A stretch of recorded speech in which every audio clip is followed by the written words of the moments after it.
तो भाई लोग आज के इस वाले वीडियो में काफी ज्यादा मजा आने वाला है क्योंकि जो अपना शावन है ना काफी ज्यादा तगड़ी पावर अप करने वाला है और उन क्लैन से फाइट करने के लिए गू क्लैन, यान क्लैन, ले क्लैन और साथ ही शावन की जो स्काई मेंशन अलायंस है ना वो भी जाने वाली है जो कि देखने में काफी ज्यादा मजा आने वाला है। तो चलिए फटाफट से इस वीडियो को स्टार्ट करते हैं। तो जैसा कि हमने उसके पिछले पार्ट में देखा था, जो जाओ जुआन थे उन्होंने जो हेवनली टॉर्म की सोल थी उसके अंदर से उसका स्पिरिचुअल एसेंस बाहर निकाल दिया था और इसकी हेल्प से जो शाओयान ने वो ब्रेक थ्रू कर सकता है दी स्टेज सोल स्टेट के ऊपर। तो अब आगे तो वीडियो की स्टार्टिंग में जो शाओयान था ना काफी ज्यादा इमोशन के साथ जाओ जुआन को देखने लगता है। इस टाइम पर जो जाओ जुआन थे ना वो शाओयान को देखते और जो क्रिस्टल था उसे आगे रख देते और वो जो क्रिस्टल था ना वह क्लस्टर के अंदर बदल जाता है और जाओ जुआन शाओयान से बोलने लगते अब तुम इसे एब्जॉर्ब कर लो। और शाओयान इस क्लस्टर के अंदर जो पावर थी ना, जो सोल स्टेट की जो पावर थी ना वो फील कर सकता था कि उसकी जो परफेक्ट हेवनली स्टेट है ना उससे भी काफी ज्यादा पावरफुल इसके अंदर स्पिरिचुअल स्टेट है और सीधा सीधा भी इसका मालिक कोई नहीं था। तो शाओयान इसे बड़े आसानी से रिफाइन कर अपना बना सकता था और शाओयान दी स्टेज के ऊपर जा सकता था वो भी। लेकिन इसके लिए जो जाओ जुआन है ना उन्होंने काफी मेहनत की थी, उन्होंने लगभग अपनी जो सोल थी उसे खत्म ही कर दिया था इतने बड़े अपॉर्चुनिटी को शाओयान को देने के लिए। और जो शाओयान था ना घुटनों पर आ जाता है और अपने एंसेस्टर को ग्रीटिंग्स करने लगता है और बोलने लगता है शाओयान डेफिनेटली क्लैन की ग्लोरी को वापस लेकर आएगा। और तभी जो शाओयान था उस क्लस्टर के अंदर चला जाता है और जो जाओ जुआन थे काफी ज्यादा सेटिस्फाइंग स्माइल के साथ शाओयान को उस क्लस्टर के अंदर जाता हुआ देखते और उन्हें शाओयान के ऊपर पूरा भरोसा था कि जो काम खुद जाओ जुआन नहीं कर पाए वो शाओयान कर पाएगा और उनका जो क्लैन है उसे काफी ऊपर तक लेकर जाएगा। और बोलने लगते अभी भी मेरे पास थोड़ा सा टाइम बाकी है, मैं उम्मीद करता हूँ कि तुम्हारे रिट्रीट से बाहर निकलने तक मैं सर्वाइव कर पाऊँ। और यहाँ पर के जितने भी आसपास के सोल्स थे ना उन्हें ये जो क्लस्टर था उसे देखकर काफी लालच सी भरी आ रही थी, लेकिन जाओ जुआन को देखकर कोई भी ऑफर बिल्कुल नहीं जा रहा था। और हम शाओयान को देखते जो कि इस क्लस्टर के अंदर आ चुका था और जो क्लस्टर था ना बाहर से दिखने में भले इतना सा छोटा था लेकिन अंदर से वो काफी ज्यादा बड़ा था। मतलब शाओयान को ऐसा लग रहा था कि वो किसी और वर्ल्ड के अंदर आ चुका हो जहाँ पर बस ओशन है और ये जो ओशन था ना किसी और कार्निवल की जो स्पिरिचुअल स्टेट होती है, जो स्पिरिचुअल एनर्जी होती है उसका था। और अब शाओयान को अच्छे से समझ आ जाता है कि जो जाओ जुआन थे वो बिल्कुल भी वीक नहीं थे, बल्कि ये खुद हेवनली टॉर्म की जो सोल थी ना वो इतनी ज्यादा टेरिफाइंग थी और इतने ज्यादा सोल पावर को होल्ड करती थी कि कोई भी उसके सामने वीक ही लगेगा। इस वजह से जाओ जुआन ने अपना पूरा लगा दिया था इस सोल को खत्म करने के लिए। और शाओयान ने फील कर पाता है कि अब ये जो स्पिरिचुअल स्टेट जितना भी है ना यहाँ पर इसका कोई भी ओनर नहीं है और शाओयान इसे बड़े आसानी से एब्जॉर्ब कर सकता है और शाओयान टेरिफाइंग लेवल तक और शाओयान एक टेरिफाइंग लेवल तक जा सकता है। और शाओयान बिल्कुल भी यहाँ पर टाइम वेस्ट नहीं करता क्योंकि शाओयान के पास पहले का ज्यादा कम टाइम था, लेकिन शाओयान ने फील कर पाता है कि यहाँ का जो टाइम फ्लो है ना ये काफी ज्यादा अलग है, यानी कि बाहर के वर्ल्ड से तो अलग ही है लेकिन साथ ही जो हेवनली टॉर्म है ना वहां से खुद अलग है, यानी कि हेवनली टॉर्म के अंदर ये और एक अलग दुनिया है ऐसा मानो। और जो बाहर अलग टाइम चलता है और हेवनली टॉर्म के अंदर अलग टाइम चलता है और वैसे ही जो क्लस्टर था ना उसके अंदर भी अलग टाइम चलता है। मतलब जो हेवनली टॉर्म था वहाँ का एक दिन बाहर के 5 दिन के बराबर थे, तो इस क्लस्टर के अंदर बाहर के से 10 दिन के बराबर थे। मतलब अब शाओयान के पास काफी ज्यादा टाइम था यहाँ पर रहने का। तो शाओयान फटाफट से अपने स्पिरिचुअल अवतार को बाहर निकाल देता है जो कि बिल्कुल शाओयान की तरह था और काफी ज्यादा बड़ा था। शाओयान उसके ऊपर अपनी हेवनली जो फ्लेम थी उसे लगा देता है और शाओयान उसके ऊपर अपनी प्यूरिफाइंग डेमनिक लोटस फ्लेम को भी डाल देता है और यहाँ पर का जितना भी स्पिरिचुअल एसेंस वगैरह था उन सभी को एब्जॉर्ब करने लगता है और उसे रिफाइन भी करने लगता है, अपना बनाने लगता है और उसे काफी अच्छे तरीके से एब्जॉर्ब करने लगता है। और ऐसे शाओयान के ऊपर टाइम बीतने लगता है, घंटे बीतते, दिन बीतते, महीने बीतते जाते और शाओयान जैसे जैसे आके स्पिरिचुअल एसेंस का एब्जॉर्ब करते जाता है वैसे वैसे उसकी जो स्पिरिचुअल स्टेट थी वो और ज्यादा आगे बढ़ने लगती है, परफेक्ट हेवनली स्टेट को पार कर लेती है और ज्यादा आगे बढ़ने लगती है। काफी ज्यादा तेजी से उसकी जो स्पिरिचुअल स्टेट थी वो बढ़े जा रही थी और ऐसे 1 महीने का टाइम बीत जाता और हम जाओ जुआन को देखते जो कि पहले से काफी ज्यादा बूढ़े हो चुके थे, उनके फेस के ऊपर झुर्रियां वगैरह आ चुकी थी, उनकी जो सोल थी वो भी अब डिसअपीयर होने के कगार के ऊपर आ चुकी थी। और ये देखकर यहाँ पर के जो स्पिरिचुअल बॉडीज वगैरह थे ना वो भी थोड़े से सैड थे कि इतना तगड़ा जो एक्सपर्ट है वो अब यहाँ से भी जाने वाला है। और जो जाओ जुआन थे वो बोलने लगते लिटिल फेलो मेरा टाइम करीब आ रहा है। और हम अंदर शाओयान को देख पाते उसका जो बड़ा सा प्रोजेक्शन था जो कि धुंधला सा था अब वो रियल बनने लगा था, एकदम सॉलिड बनने लगा था, उसकी पावर अनइमेजिनेबल लेवल तक बढ़े जा रही थी और शाओयान के सोल से एकदम सुप्रीम प्रेशर रिलीज हो रहा था, वो जो वर्ल्ड था वो भी कांपने लगा था। और इधर हम जाओ जुआन को देख पाते जो कि बोलने लगते लिटिल फेलो में क्लैन तुम्हारे हवाले कर बिल्कुल रेस्ट अश्योर हो सकता और ये बोलकर वो अपनी आंखों को बंद कर देते क्योंकि उनकी जो बॉडी थी लगभग अब वैनिश हो चुकी थी। लेकिन तभी एक चेंज होता है, यहाँ पर पूरा जो हेवनली टॉर्म था ना कांपने लगता है। आसमान में हम देख पाते हैं एक बड़ा सा लाइट पिलर और इसे देखते यहाँ पर जितने भी स्पिरिचुअल बॉडीज थी ना उनकी फट के 4 हो जाती है और दूर दूर भागने लगते हैं। और हम दूसरी तरफ जाओ जुआन को देखते जो कि अपनी आंखों को खोल देते और बोलने लगते फाइनली शाओयान सक्सेसफुल हो गया। उनके फेस के ऊपर एक काफी ज्यादा अच्छी स्माइल थी और हम शाओयान की उस बड़ी सी जाइंट बॉडी को देख पाते जो कि फाइनली उस वर्ल्ड से बाहर आ जाती है और सीधा शाओयान जो था जाओ जुआन के पास चला जाता है, घुटनों पर बैठ जाता है और बोलने लगता है this descendant Shaoyan beats ancestor farewell, मतलब कि फेयरवेल दे देता है वो लास्ट जाओ जुआन को। और शाओयान के बॉडी के अंदर से काफी ज्यादा तगड़ा जो स्पिरिचुअल प्रेशर था वो बाहर निकले जा रहा था और जाओ जुआन से देखकर काफी ज्यादा खुश हो जाते। उनके फेस के ऊपर काफी ज्यादा सेटिस्फाइंग वाली स्माइल थी और धीरे धीरे कर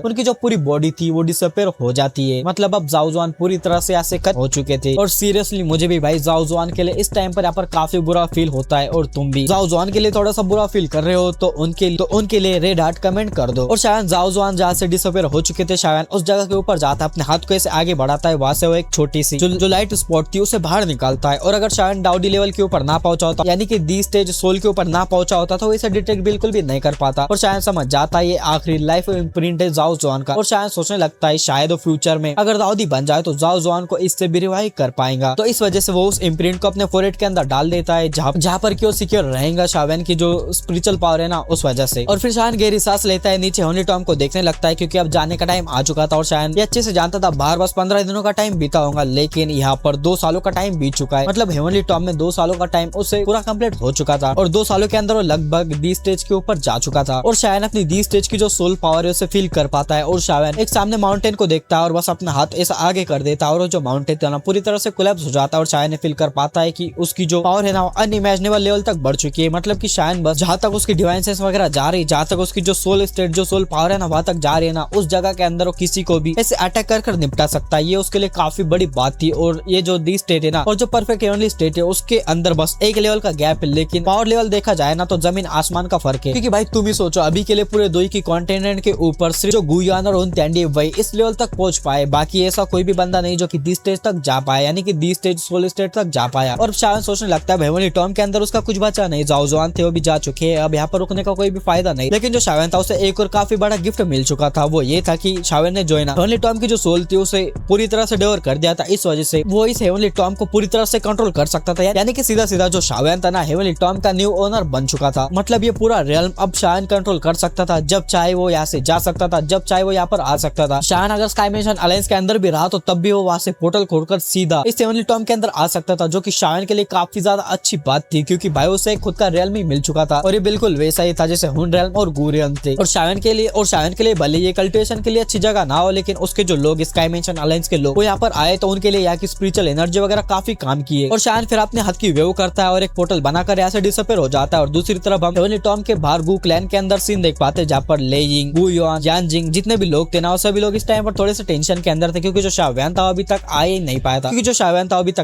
था, और जो उनतेंडी ने टाइम दिया था वो लगभग खत्म हो चुका था। और यहाँ पर सभी लोग आसमान में खड़े हुए थे और जो गू युआन था ना उसने काफी सारे अटैक्स वगैरह कर दिए थे हेवनली टॉम के ऊपर ताकि वो उसके अंदर एक पोर्टल बना सके और खुद अंदर जाकर शायन को ढूंढ सके, लेकिन वो ऐसा बिल्कुल भी नहीं कर पा रहा था। और वो सोचते हुए सभी लोगों से बोलने लगता है, ऐसा लगता है कि जो हेवनली टॉम है उसका कोई नया ओनर बन चुका है। और ये सुनते यहाँ पर जितने भी लोग थे ना सभी लोग शौक रह जाते क्योंकि हेवनली टॉम खुद एक डाउडी ने बनाया था और इसे कंट्रोल में भी सिर्फ एक डाउडी ही कर सकता था, क्योंकि जो खुद गू युआन था ना उसने भी इस हेवनली टॉम को रिफाइन करने का ट्राई तो किया था लेकिन सक्सेसफुल नहीं हो पाया था। और इस टाइम पर जो शुनर थी ना उसे शायन की काफी ज्यादा चिंता थी क्योंकि उसे हेवनली टॉम वगैरह की किसी की चिंता नहीं थी, बस शायन सही सलामत बाहर आ जाए वो तो यही सोच रही थी। और वो बस यही सोचे जा रही थी अगर गू युआन जो कि यहाँ पर सब में ज्यादा पावरफुल है वो खुद हेवनली टॉम के अंदर एक क्रैक भी नहीं कर पा रहा, तो अब शायन को कैसे बाहर निकाला जाएगा और शायन कैसे बाहर आएगा। और बस सभी लोग यही सोचे जा रहे थे कि आखिर अंदर जो एग्जिस्टेंस है वो कौन है। लेकिन जो गू युआन था वो बोलने लगता है अब मैं अपना आखिरी ट्राई करूंगा। और जो गू युआन था काफी ज्यादा अपनी पावर को इकट्ठा कर देता है और एक बड़ा सा स्पिरिचुअल हैंड बना लेता है, मतलब एक पामा अटैक बना देता है और उसे सीधा हेवनली टॉम जो था उसके ऊपर फेंक कर मार देता है। लेकिन तभी वहां पर एक पोर्टल खुल जाता है और वहां से एक इनविजिबल फ्लक्चुएशन बाहर निकल जाती है जो कि सोल स्टेट की थी। और इनविजिबल फ्लक्चुएशन जो थी उस पामा अटैक को टकरा जाती है और जो पामा अटैक था ना पूरी तरह से खत्म हो जाता है। ये देखकर यहाँ पर जितने भी लोग थे ना यान जिन, ले यिंग वगैरह सभी लोग शॉक रह जाते हैं क्योंकि भाई गू युआन पीक 9 स्टार दाओशेंग का बंदा था और उसके अटैक को इतने आसानी से खत्म कर देना ये कोई नॉर्मल बंदा हो ही नहीं सकता। और ये देखकर यहाँ पर सभी के सभी बंदे काफी ज्यादा शॉक थे और यान जिन वगैरह इसलिए ज्यादा शॉक थे क्योंकि जो सामने वाली फ्लक्चुएशन थी वो स्पिरिचुअल फ्लक्चुएशन थी, मतलब डाउकी वगैरह नहीं थी। ये देखकर ये काफी ज्यादा शॉक रह चुके थे। और जो गू क्लैन के 3 इमॉर्टल्स थे वो भी डेंजर को फील कर देते और जो तीनों ही गू इमॉर्टल्स थे वो यहाँ पर फॉर्मेशन वगैरह बना देते और आसमान में पहले चले जाते। और जो गुदाव था वो आसमान में देखता है और बोलने लगता है हमारा गू क्लैन आपको वेलकम करता है, हमारा कोई भी इल इंटेंट नहीं है, आपसे फाइट करने का कोई भी इंटेंट वगैरह नहीं है, तो आप यहाँ पर आ सकते हो, हम आपका वेलकम करेंगे। क्योंकि सभी लोग ये सोच रहे थे कि आखिर अंदर जो एग्जिस्टेंस है वो कौन है, वो डाउडी है या फिर कौन है। लेकिन भाई मैं तो इस टाइम पर ये सोच रहा था अगर सच में जाओ जुआन जिंदा हो जाते और वो खुद हेवनली टॉम से इस तरह से बाहर निकलते ना, वो सीन देखने में क्या ही तो मजा आता भाई। लेकिन अब ऐसा हो नहीं सकता तो खैर आप क्या ही बोले। और तब वो जो स्पेस पटा हुआ था उसके अंदर से एक फेमिलियर फिगर बाहर निकलता है और सभी लोग इसे देखकर शॉक रह जाते हैं। और कोई और नहीं बल्कि शायन था और शायन इतने सारे लोगों को यहाँ पर देखते हुए बोलने लगता है आखिर मेरा इतना ग्रैंड वेलकम करने की क्या ही जरूरत। और जो गुदाव था और यहाँ पर बाकी के सभी एक्सपर्ट्स थे वो शायन के अंदर की फ्लक्चुएशन वगैरह देखकर काफी ज्यादा शॉक थे। और जो गू युआन था सीरियस एक्सप्रेशंस के साथ शायन से बोलने लगता है क्या अभी अभी जिस बंदे ने मेरे अटैक को ब्लॉक किया क्या वो तुम थे। तो जो शायन था गू युआन को देखता है और थोड़े से ऑकवर्ड एक्सप्रेशन के साथ बोलने लगता है हाँ शायद वो मैं ही था। ये सुनते यहाँ पर सभी लोग शॉक रह जाते क्योंकि सभी लोग फील कर लेते कि जो शायन है वो लेजेंडरी दी स्टेज जो सोल है वहां तक पहुंच चुका है। मतलब गू युआन और उनतेंडी तो थे ही लेकिन अब तक वहां पर कोई और बंदा जा ही नहीं पाया था। लेकिन अब तब खुद शाओयान वहाँ पर जा चुका था, जो कि शाओयान के लिए काफी बड़ी अचीवमेंट थी, क्योंकि इतने कम उम्र में इतने ऊपर जा चुका है। और यहाँ पर जितने भी बंदे थे वो काफी ज्यादा शौक थे, क्योंकि खुद यानजिन और लेइंग जो कि 8 स्टार एडवांस 8 स्टार दाओशिंग वो भी अभी परफेक्ट हेवनली स्टेट से ऊपर नहीं जा पाए थे, मतलब वो भी 20 स्टेज सोल को अचीव नहीं कर पाए थे, लेकिन शाओयान ने ऐसा कर दिया था। सब में ज्यादा शॉकिंग बात ये थी कि बस शाओयान 14-15 दिन ही हेवनली टॉम के अंदर रहा था और उतने ही दिनों के अंदर उसने इतनी तगड़ी पावर अप कर ली, जो कि सभी के लिए मानना काफी ज्यादा मुश्किल था। लेकिन इन लोगों को क्या पता, शाओयान ने 2 साल अंदर स्ट्रगल किया, जाओ जुआन ने भाई उसके लिए पूरी लाइफ को सेक्रीफाइस कर दिया, जो कि काफी इमोशनल बात थी, लेकिन ये सभी लोग जानते नहीं थे और शाओयान भी इन्हें बताने वाला नहीं था। और यानजिन लेइंग वगैरह पूछते कि शाओयान ने आखिर इतनी टेरिफाइंग जो ब्रेक थ्रू कैसे कर ली, सोल स्टेज के ऊपर कैसे पहुंच गया 20 स्टेज के ऊपर। तो जो शाओयान था बोलने लगता है कि ये सब कुछ एंसेस्टर जाओ जुआन की वजह से हुआ है, ये उनका एक गिफ्ट है। तो ये सुनकर जो दोनों क्लैनेट थे ना, वो जाओ जुआन के लिए और ज्यादा रिस्पेक्ट फील करने लगते हैं कि मरने के बाद भी जो जाओ जुआन है वो इतना तगड़ा गिफ्ट अपने डिसेंडेंट को दे सकता है। लेकिन जो गुयान था शाओयान से पूछने लगता है क्या जाओ जुआन को रिवाइव करने का तुम्हें कोई रास्ता मिल गया। तो जो शाओयान था ना थोड़ा सा साइलेंट हो जाता है और फिर बोलने लगता है नहीं, जो एंसेस्टर की सोल फ्रेगमेंट था ना हेवनली टॉम के अंदर वो भी कंप्लीटली डिस्ट्रॉय हो चुका है। ये सुनकर जो गुयान था बिल्कुल भी शौक नहीं होता, उसे समझ आ जाता है तो शाओयान को इतना तगड़ा फॉर्चून मिला है उसके अंदर जो जाओ जुआन है उसने काफी बड़ी प्राइस को पे कर दिया। और जो गुयान था उसे पास्ट की मेमोरी से याद आने लगती है कि जो गुयान और जो जाओ जुआन थे वो एक काफी तगड़े राइवल्स थे और दोनों ही काफी अच्छे फ्रेंड्स वगैरह भी थे। दोनों के क्लैन वगैरह जो रिस्पॉन्सिबिलिटीज वगैरह थी वो फ्रेंडशिप से ऊपर आती थी, मतलब सब कुछ के ऊपर जो क्लैन था वो आता था। तो इस वजह से वो हमेशा के लिए कभी फ्रेंड नहीं रह पाए, हमेशा के लिए एक दूसरे के साथ ऐसे ज्यादा दे नहीं पाए। लेकिन अगर क्लैन की जिम्मेदारी वगैरह ना रही थी तो गुयान बोलने लगता है वो और मैं काफी ज्यादा अच्छे फ्रेंड्स रहते। और जो गुयान था वो शाओयान को देखता है और बोलने लगता है शाओयान अब तुम्हारा क्या प्लान है। तो जो शाओयान था वो बोलने लगता है मेरे पास कोई चॉइस नहीं, मुझे मेरे फादर को किसी भी हाल में रेस्क्यू करना है। और जो शाओयान था उसने अपने ब्रदर्स वगैरह सभी लोगों को बोल रखा था कि वो अपने फादर को वापस लेकर आएगा और शायद किसी भी हाल में अपने फादर को उन क्लैन के अंदर रहने नहीं दे सकता था, क्योंकि वो जानता था उन क्लैन काफी तगड़ा बंदा है, मतलब उसके फादर की क्या ही हालत कर रखा होगा। और यहाँ पर जो लेइंग यानजिन गुयान वगैरह थे ना वो शाओयान को कुछ बोल नहीं सकते थे, क्योंकि जो शाओयान के पास जो जेट था वो जाओ क्लैन का जेट था और शाओयान का उसके ऊपर पूरा हक था, वो उसके साथ कुछ भी कर सकता था। और वैसे भी अब शाओयान खुद ही काफी ज्यादा पावरफुल बन चुका था, अब वो इवन की जो यानजिन वगैरह है ना उनसे डायरेक्ट भिड़ सकता था, मतलब सीधी सीधी उनसे फाइट कर सकता था। उसके पीछे स्काई मिशन अलायंस भी थी, उसके अंदर भी जो पावरफुल एक्सपर्ट्स वगैरह थे वो काफी ज्यादा भरे पड़े थे और वो किसी भी एंशिएंट क्लैन से कम नहीं था। और जो गुयान था वो भी सभी लोगों को बोल देता है यान क्लैन, ले क्लैन और जो गु क्लैन है सभी लोग अलायंस मिलाकर जाओ जुआन जो कि शाओयान का फादर है उसे रेस्क्यू कर लाएंगे और वहाँ पर हुनतेंडी की तगड़ी बैंड बजाएंगे। लेकिन वहाँ पर पता नहीं क्या होने वाला है, मतलब भाई हुनतेंडी काफी तगड़ा बंदा है तो इतने आसानी से वो इनके हत्थे तो नहीं चढ़ने वाला। लेकिन गुयान वगैरह ये भी काफी ज्यादा तगड़े बंदे और जो गुयान था वो बोलने लगता है हमें किसी भी हाल में जो एंशिएंट गॉड्स जेट से वो हुनतेंडी से वापस लेने, और अगर हम उन्हें वापस नहीं ले पाते तो कम से कम हम उन्हें डिस्ट्रॉय कर देंगे, क्योंकि ऐसा नहीं किया और हुनतेंडी ने सभी जेट्स को पा लिया और उसने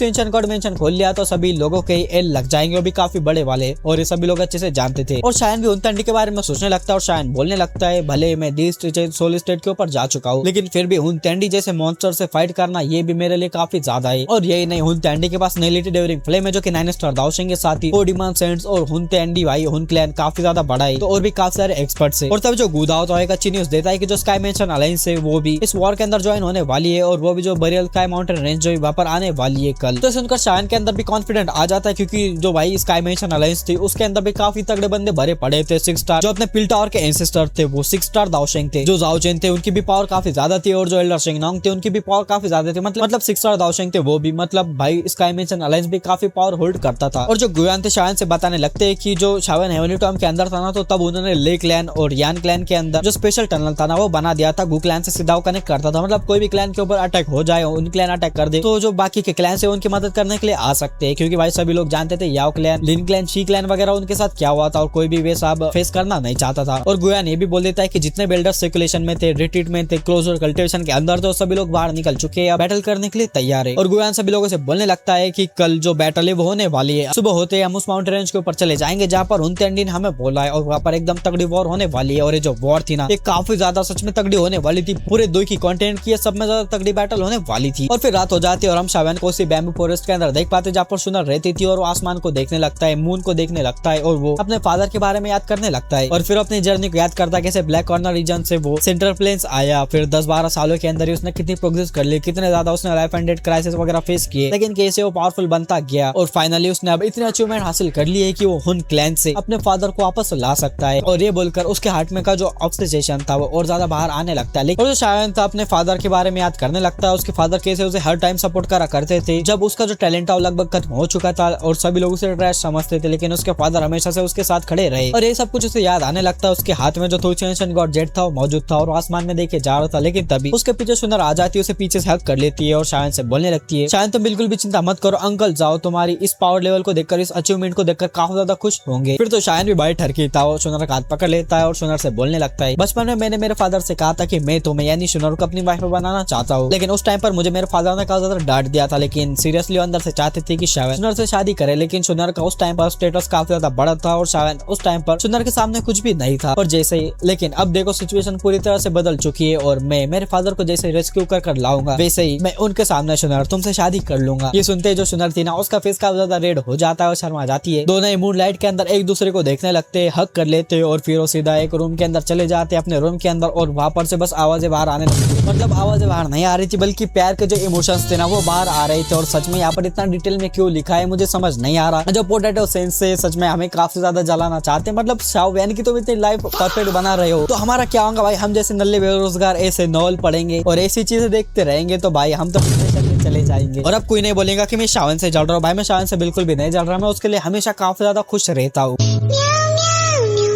और तभी सुबह हो जाती है और जो गू क्लैन था पूरी तरह से एक्टिव हो चुका था, उसकी जो आर्मी वगैरह थी वो सभी आ चुकी थी, पूरे पावरफुल एक्सपर्ट वगैरह गू क्लैन के अंदर गैदर होने में लगे हुए थे। और हम शावन और सुनर का जो बैम्बू हाउस था ना, उसके बाहर एक बुड्ढे को देख पाते जो कि लेजिंग था ऑफकोर्स अपना, जो कि इस बैम्बू हाउस में आवाज लगाते हुए बोलने लगता है, यंग मास्टर शावन सुबह हो गई, बाहर आ जाओ, काफी टाइम हो गया। लेकिन भाई अंदर से कोई भी आवाज नहीं आ रही होती है, मतलब भाई रात भर इन्होंने क्या किया यार। और तभी शावन जो था बैम्बू हाउस से बाहर आ जाता है और जो अपनी सुनर थी वो भी बाहर आ जाती है। और जो लेजिंग था शावन को देखकर काफी सरप्राइज था, शावन जैसे बाहर आया था ना, उसके अंदर से अलग ही स्पिरिचुअल फ्लक्चुएशन बाहर निकल रही थी। और लेइंग ये सोचने लगता है सच में शावन कितने कम टाइम में कितना ज्यादा ग्रो कर चुका है, इवन की उसे खुद शावन के सामने इतना रिस्पेक्टफुल होना पड़ रहा है। ऑफ कोर्स उसके पावर की वजह से उसकी पावर काफी तगड़ी है। और जो सुनर थी उसे देखते हुए बोलने लगता है, सच में मिस सुनर, आपकी जो नजर थी ना शावन के ऊपर वो काफी ज्यादा अच्छी थी। लेकिन इस टाइम पर जो सुनर थी ना ही गू क्लैन की प्रिंसेस लग रही थी और ना ही कुछ और लग रही थी, और शावन के साथ खड़े एक नॉर्मल सी लड़की लग रही थी। जैसे वुटांग सिटी के अंदर नॉर्मल जो शावन था उसके साथ सुनर हमेशा खड़े रहती थी, सेम वैसी। मतलब सुनर को भी भाई ऐसा था, उसे कोई भी जो टाइटल वगैरह था ना वो नहीं चाहिए था, उसे बस साधारण लड़के बनकर रहना था शावन के साथ। और भाई इतनी ज्यादा लॉयलनेस देख करना मुझे काफी ज्यादा जलन हो रही है सच में। मतलब भाई रियल लाइफ में ऐसा नहीं होता, तो मैं बस यही कहना चाहता हूँ, बंद करो भाई। और तब हम शावन को देखते हैं और सुनर को देखते हैं, जो कि गू क्लैन का जो माउंटेन था ना जहाँ पर सभी लोग गैदर वगैरह होते वहाँ पर आ जाते। और यहाँ पर लेइंग क्लैन, यान क्लैन और जो गू क्लैन की फोर्सेस थी वो मौजूद थी। मतलब तीनों ही क्लैंस ने अपने अपने आर्मी लेकर यहाँ पर आ चुके थे, क्योंकि ये जो दिन था सभी के लिए काफी ज्यादा इंपॉर्टेंट था। यही उनके फ्यूचर को डिसाइड करने वाला था, यानी कि उनके क्लैन की फ्यूचर को डिसाइड करने वाला था। और शावन और सुनर यहाँ पर आ जाते हैं। और जो शाओवियन था ना, यहाँ पर जितने भी गू क्लैन के मेंबर्स थे, जितने भी एक्सपर्ट वगैरह थे, उन्होंने एक फॉर्मेशन बना दिया था और उन्हें फील करता है तो बोलने लगता है, सच में जो गू क्लैन है ना उसकी पावर अलग ही लेवल की, मतलब इतने तगड़े तगड़े बंदे ये भाई सच में। और फिर गुयान भी यहाँ पर अपेयर हो जाता है और शायन बोलने लगता है, जो गुयान है ना सच में एकदम टॉप पर आता है। फिर गुलिन उसके नीचे आता है, फिर 3 इमोर्टल से, और फिर साथ ही काउंटलेस एक्सपर्ट गू क्लैन के। मतलब भाई यहाँ पर कुछ ऐसे एल्डर्स थे जो कि 4 से 5 स्टार दावशेंग के लेवल के थे, मतलब कम से कम 4 से 5 तो थे। और ये बंदे सेंटर प्लेस में से निकल जाए ना, सभी लोगों की फटकर हाथ में आ जाएंगी। और जो गुयान था शायन और सुनर को देखने लगता है, क्योंकि सुनर जो थी शायन से अभी भी काफी ज्यादा चिपकी हुई थी। और जो गुयान था उन्हें टीज करते हुए बोलने लगता है कि तुम दोनों मुझे जल्दी ग्रैंडफादर बनाना चाहते हो। ये सुनकर जो शायन था ऑकवर्ड हो जाता है, सुनर का फेस रेड हो जाता है, क्योंकि भाई ऑफ कोर्स वो 9 स्टार दावशेंग का बंदा था, रात को क्या हुआ उसने भी देख रखा होगा। और जो शायन था यहाँ पर सभी आर्मीज को देखने लगता है, जो गू क्लैन की पूरी पावर थी उसे देखने लगता है। और शायन, गुयान, गुली जो कि 8 स्टार दावशेंग के साथ ही 3 इमोर्टल्स, एल्डर्स वगैरह जितने भी एक्सपर्ट वगैरह थे ना गू क्लैन के, उन्हें देखकर बोलने लगता है, पूरे डाउकी कॉन्टिनेंट के अंदर ये जो क्लैन है ना गू क्लैन, उसकी पावर एकदम टॉप लेवल के ऊपर है। बस एक ही बंदा इनसे ज्यादा आ सकता है, वो है हुन क्लैन। और तब हम यानजिन को देखते हैं, जो कि अपनी आर्मी वगैरह को लेकर आ जाता है, गुयान के पास जाता है, उन्हें ग्रीट करता है। और जो यानजिन का ग्रुप था ना, यान क्लैन का ग्रुप, उसके अंदर एक काफी ज्यादा ब्यूटीफुल वुमन थी, और भाई दिखने में और सच में काफी ज्यादा खतरनाक लग रही थी। मतलब डिस्क्रिप्शन यहाँ पर काफी तगड़ा दिया गया है। और भाई इवन एआई ने उसे कितना तगड़ा बना दिया भाई, लिटरली एकदम बैडी लग रही है, सच में एकदम बैडी लग रही है। और भाई शावन भी उसे देखता है तो उसकी भी ठरकी वाली नजर एक्टिवेट हो जाती है, उसे देखता ही रह जाता है। और ये जो वुमन थी ना, ये भाई कोई ऑर्डिनरी बंदी नहीं थी बिल्कुल भी, क्योंकि इसकी जो पावर थी ना ये 7 स्टार दावशेंग लेवल की थी। ये जो यान क्लैन है ना उसके अंदर सेकंड सब में ज्यादा पावरफुल बंदी थी। लेकिन ये जो बंदी थी ना, शावन को अपने कंट्रोल में करने के लिए उसके पास एक एंशिएंट स्पिरिचुअल स्किल थी, जो कि वो शावन के ऊपर यूज कर लेती है। क्योंकि और ये जो स्किल थी ना, इसका कमाल ये था कि किसी की भी जो स्पिरिचुअल स्टेट है वो इस बंदे से कमजोर हो तो वो आसानी से उसे अपने कंट्रोल में कर सकती है। लेकिन भाई शावन तो दिल स्टेज के ऊपर था, तो बड़े आसानी से उस जो स्किल थी उसे रिफ्लेक्ट कर देता है और जो बंदी थी उसे भी ब्लैकलिस्ट मिलता है थोड़ा सा और उसकी बॉडी भी कांप जाती है और जो यान जिंग था वो भी ये देखने लगता है और जो यान जिंग था उसके बंदी यानी कि उसके क्लैन की बंदी से बोलने लगता है एल्डर वो लिंग मैंने कहा था ना शायन सच में दिस स्टेज के ऊपर जा चुका है तो मैं स्किल उसके ऊपर यूज मत करना। तो जो ये वुमन थी ना वो लिंग वो भी समझ जाती सच में शायन दिस स्टेज के ऊपर जा चुका है लेकिन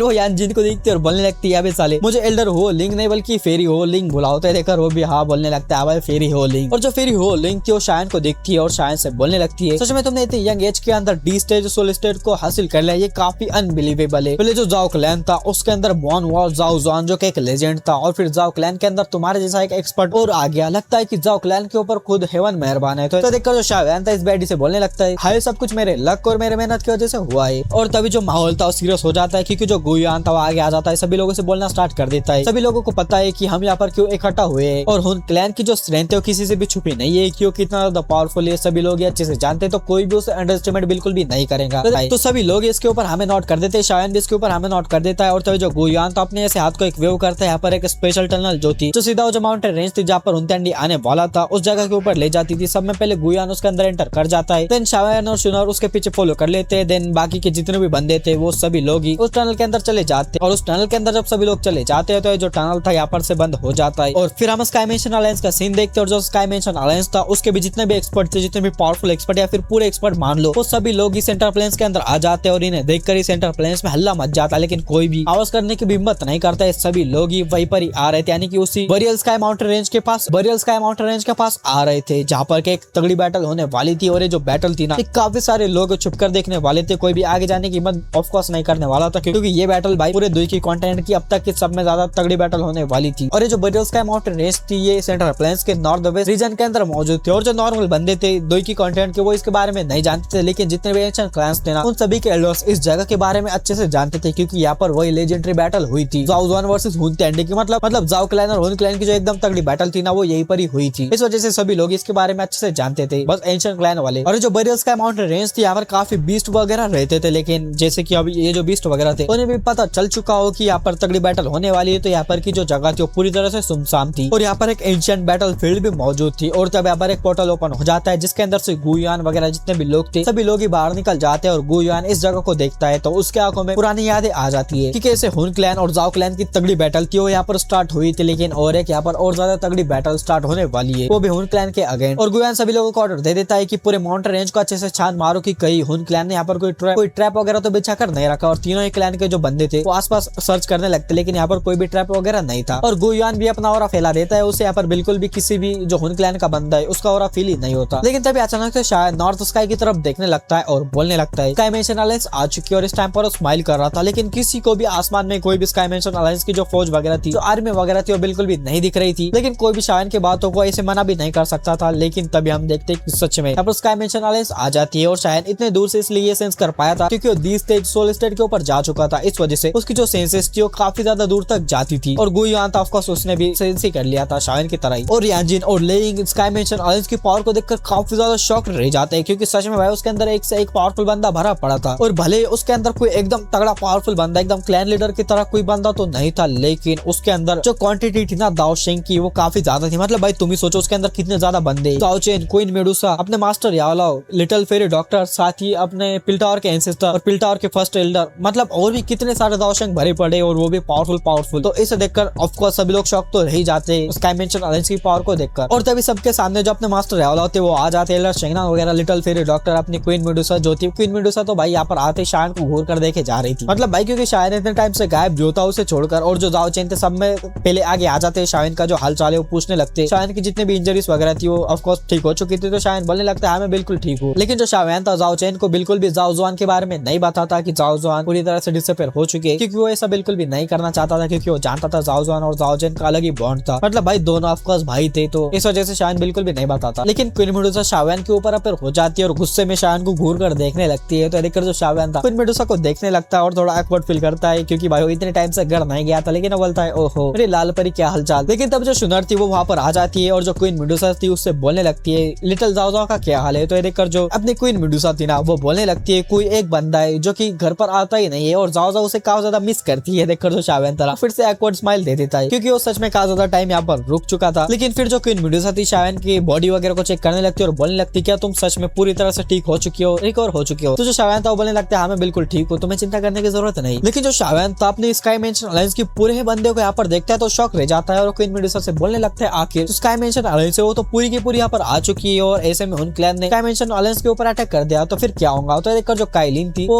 शावेन से बोलने लगती है बस जो मास्टर यावला होते उन्होंने इतना बोला था सभी लोगों से, ये जो मिशन है शावेन के लिए काफी ज्यादा इंपॉर्टेंट है, इस वजह से सभी के सभी जो स्काई मेंशन अलायंस के लोग थे वो यहाँ पर आ गए। तो ये देखकर जो शावेन तो काफी ज्यादा वार्म फील होने लगता है कि हाँ सच में उसके पीछे एक फौज है जो कि उसकी इतनी ज्यादा रिस्पेक्ट करती है, उसकी इतनी ज्यादा चिंता भी करती है। और यहाँ पर काफी सारे छुपे हुए एक्सपर्ट थे जो कि इस फाइट को देखने के लिए आए थे, लेकिन वो यहाँ से काफी ज्यादा दूर थे क्योंकि ऑफकोर्स भाई वो जानते थे यहाँ पर जो तगड़ी फाइट होंगी ना उसके बस एनर्जी वगैरह से वो मारे जाएंगे लगभग, और इस फाइट के अंदर गलती से चले गए ना बुरी तरह से पिस जाएंगे। और जो शावेन गुयान वगैरह आप सभी लोग हुन क्लैन का इंतजार करे जा रहे थे क्योंकि जो हुन क्लैन था अभी आया नहीं था। गुयान और जो शावेन वगैरह थे उन्होंने आंखें बंद कर अपनी कल्टिवेशन स्टार्ट कर दी थी और तभी जो गुयान और शावेन है वो फील कर लेते हैं कि जो हुन क्लैन यहाँ पर आ चुका है, वो अपनी आंखें खोल देते हैं और तभी जो स्पेस था उसके अंदर से ब्लैक फॉग बाहर निकलने लगता है, एक पोर्टल ओपन हो जाता है, उसके अंदर से हुन तैंडी बाहर निकलता है। उसके पीछे हुन क्लैन की काफी एक बड़ी फौज थी और हुन तैंडी यहाँ पर आते ही बोलने लगता है बरियल स्काई माउंटेन रेंज इस टाइम पर काफी ज्यादा लाइवली दिख रही है, वो भी काफी ज्यादा टाइम के बाद। और हुन तैंडी जो था ना उसके पीछे नेलिटी डेवरिंग फ्लेम जो 4 डिमन सेंट थे और हुन क्लैन के काउंटर एक्सपर्ट जो थे वो मौजूद थे। लेकिन लेंग जो था तुरंत ही उसे काफी ज्यादा गुस्सा आ जाता है और वो चिल्लाते हुए हुन तैंडी से बोलने लगता है हुन तैंडी हमारे जितने भी एंशिएंट क्लैन के जेट्स है ना वो वापस लौटा दो वरना फ्यूचर में हम तुम्हारे हुन क्लैन को पूरी तरह से खत्म कर रख देंगे। लेकिन भाई जो हुन तैंडी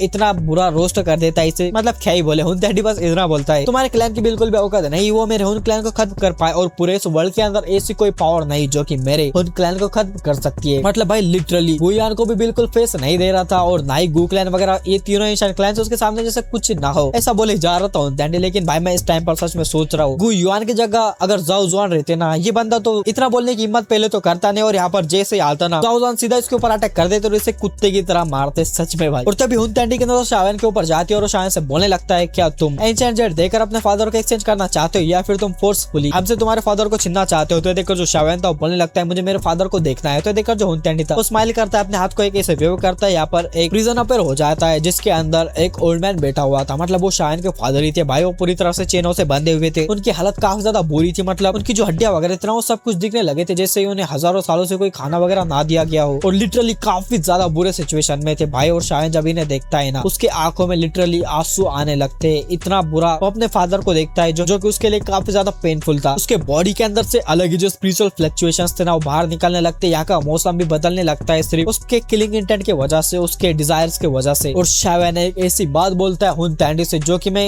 सुनने के लिए काफी ज्यादा तड़प रहा था। शावेन बोलता है अगर मुझे चांस मिला तो मैं तुम्हारे हुन क्लैन को बुरी तरह से स्लॉटर कर दूंगा। और भाई यहाँ पर सच में मुझे वैंगलिन की याद आ गई, मतलब वैंगलिन का जो किलिंग इंटेंट था ना वो इस टाइम पर शावेन के अंदर आ चुका था और शावेन के बॉडी के अंदर से जो उसकी दी स्टेज की सोल फ्लक्चुएशंस ना काफी तगड़े तरीके से बाहर निकलने लगती है, ब्लैक क्लाउड्स वगैरह यहाँ पर आ जाते हैं, बिजलियां वगैरह भी यहाँ पर पड़ने लगती है। ये देखकर जो हुन तैंडी था ना पहली बार उसके फेस के जो एक्सप्रेशंस थे वो चेंज हो जाते हैं और वो अच्छे से सेंस कर पाता है कि जो शावेन है वो दी स्टेज सोल स्टेट के ऊपर जा चुका है, जो कि उसके लिए काफी ज्यादा सरप्राइजिंग वाली बात थी क्योंकि वो 15 दिन पहले शावेन से मिला था जब शावेन इतना ज्यादा पावरफुल बिल्कुल भी नहीं था और 15 दिनों के अंदर ही क्या ऐसा जादू हो गया कि वो इतने तगड़े लेवल के ऊपर जा चुका है। ये हुन तैंडी को भी काफी ज्यादा सरप्राइज कर दिया था और वो शावेन को देखकर बोलने लगता है क्या ही तो कमाल का शावेन है। और उसके आंखों के अंदर से फुल किलिंग इंटेंट बाहर निकल रहा था शावेन को किल करने के लिए और ऐसा इसलिए था क्योंकि वो पहली बार शावेन से थ्रेट फील कर पाता है। और तभी हुन तैंडी की बात सुनकर जो जाओ जैंग था वो अपनी आंखें धीरे धीरे कर खोलने लगता है। उसके आंखें पूरी तरह से ब्लरी थे लेकिन वो अपने सामने एक फिगर को देख पाता है जो कि बिल्कुल टूटा हुआ लग रहा था, काफी इमोशंस के साथ वो उसकी तरफ देखे जा रहा था और ऑफकोर्स वो कोई और नहीं बल्कि शावेन था, उसका बेटा था। और वो आंखें खोलकर अपने बेटे को देखता है तो काफी ज्यादा खुश रह जाता है और लिटरली उसके आंखों से आंसू आने लगते, उसके आंखों से काफी ज्यादा आंसू बाहर निकलने लगते। शावेन के फादर की आंखों से काफी तगड़े आंसू बाहर निकल रहे थे और शावेन को काफी सैडनेस के साथ देखते और बोलने लगते यानर, मतलब कि शावेन को ऐसे प्यार से यानर बुलाते थे। और भाई अब तो तुम्हें पता ही है कि यहाँ पर एक तगड़ी फाइट होने वाली है, वो तो देखने में काफी ज्यादा मजा आएगा और इसका नेक्स्ट पार्ट भी तुम्हें जल्द से जल्द देखने के लिए मिल जाएगा क्योंकि मेरे पीछे काफी सारे काम वगैरह थे लेकिन मैंने सब कुछ निपटा दिया और अब तुम्हें जल्दी वीडियो देखने के लिए मिल जाएंगी। तो इस वीडियो पर ज्यादा से ज्यादा प्यार बरसा दो।